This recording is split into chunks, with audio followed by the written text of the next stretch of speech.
इस वक्त की बड़ी खबर यही है कि मुंबई में विपक्षी गठबंधन इंडिया का मंथन हो रहा है।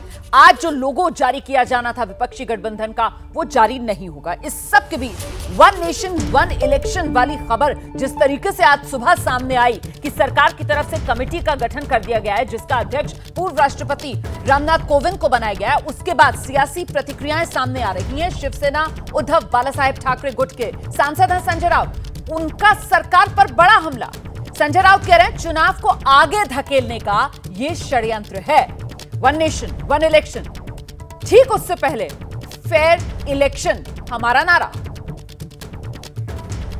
वन नेशन और वन इलेक्शन ठीक है, लेकिन उससे पहले फेयर इलेक्शन लीजिए। फेयर इलेक्शन हमारा नारा है, not one nation one election. We want fair election, जो आज देश में नहीं हो रहा है। और ये फेयर इलेक्शन जो हम मांग रहे हैं, ये टालने के लिए ये वन नेशन वन इलेक्शन का ये फंडा लेकर आए ये मुझे लगता है एक षड्यंत्र है चुनाव आगे ढकलने के लिए। ये लोग चुनाव ही नहीं लेना चाहते। रामनाथ कोविंद जी के अंडर, रामनाथ कोविंद जी जब राष्ट्रपति थे तो उनकी तरफ ध्यान किसी ने दिया नहीं है सरकार ने। आप बेचारे रिटायर हो गए तो उनके ऊपर जिम्मेदारी दी है। ठीक है, देख लेंगे। सर, गठबंधन से डरे हुए इसलिए आपको लग रहा है इंडिया से डरे हुए लोग, ये लोग बौखला गए हैं, डर है उनके मन में, डर है, इसलिए दर दिन एक नया नया फंडा लेकर आते हैं। कल यहाँ हमारी मीटिंग चल रही है तो मीटिंग के ऊपर से ध्यान हटाने के लिए ये सब लेकर आते हैं।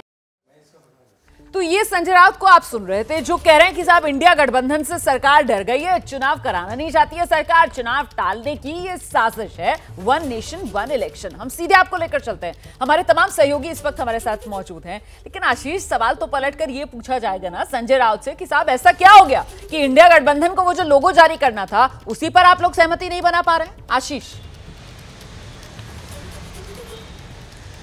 अरे सिर्फ लोगो ही नहीं रोमाना, कन्वीनर तय होना था। 3 बार बैठक कर ली, पटना में मिल ली है, बेंगलोर में मिल ली है, मुंबई में मिल ली है। आज मीटिंग कंक्लूड हो जाएगी।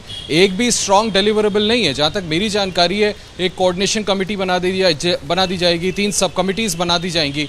अगर यही करना था तो ये तो फ़ोन पे बातें करके भी कर सकते थे। निश्चित तौर पर आप बिल्कुल सही कह रही हैं कि सवाल तो उठेंगे। जो लार्जर इश्यूज़ है उसको आप एड्रेस नहीं कर पा रहे।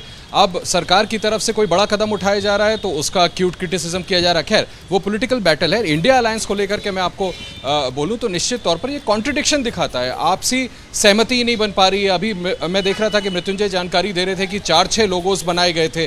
तो क्या 4-6 कन्वीनर्स की भी चर्चा चल रही थी? क्या 4-6 चेयरपर्सन्स की भी चर्चा चल रही थी? 3 बड़ी बैठकें हो गई, अभी तक कोई स्ट्रॉन्ग डिलीवरेबल आया नहीं। तो मुझे लगता है इन चीज़ों को जल्द से जल्द अगर एड्रेस, और यही वजह है, देखिए अरविंद केजरीवाल बार बार इंडिया अलायंस की बैठक में बोल रहे हैं कि आप सीट शेयरिंग की बातचीत शुरू करिए और 30 सितंबर तक इसको पूरा करिए। आपके पास इस बीच तस्वीरें सामने आ रही हैं। बीजेपी अध्यक्ष जेपी नड्डा पूर्व राष्ट्रपति रामनाथ कोविंद के घर पर उनसे मुलाकात करके बाहर निकले हैं। वहां मीडिया का जमावड़ा है, मीडिया के लोग उनसे प्रतिक्रिया चाह रहे हैं, लेकिन जेपी नड्डा बिना किसी सवाल का जवाब दिए चुपचाप वहां से निकल गए हैं।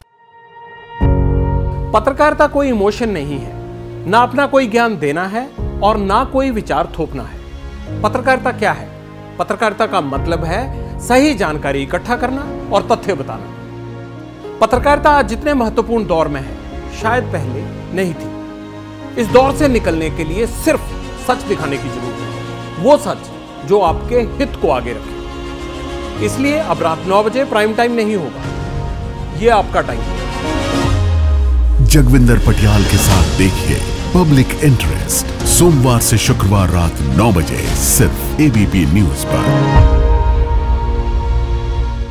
एबीपी न्यूज आपको रखे आगे।